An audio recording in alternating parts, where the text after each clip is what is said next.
నల్లగొండ, ఖమ్మం, వరంగల్ పట్టభద్రుల ఎమ్మెల్సీ ఉప ఎన్నికలో తీన్మార్ మల్లన్నను భారీ మెజార్టీతో గెలిపించి కాంగ్రెస్ విజయ పరంపరను కొనసాగిస్తామని మంత్రి ఉత్తమ్ కుమార్ రెడ్డి అన్నారు.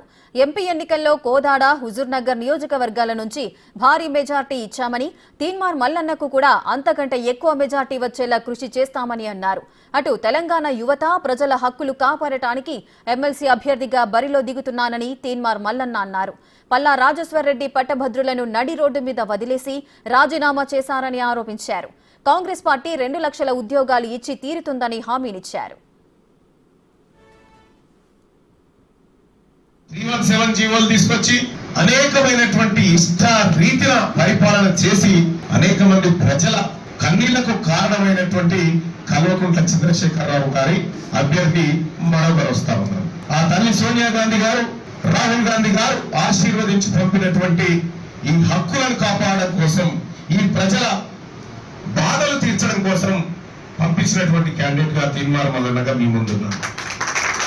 సోదరులారా, మీ అందరికి చెప్పాల్సినటువంటి అంశం ఏంటంటే, తీన్మార్ మల్లన్నకి ఎమ్మెల్సీ టికెట్ ఉత్తగానే రాలే, పెద్దలు ఉత్తమ్ కుమార్ రెడ్డి గారి ఆశీర్వాదంతో వచ్చిందన్న విషయాన్ని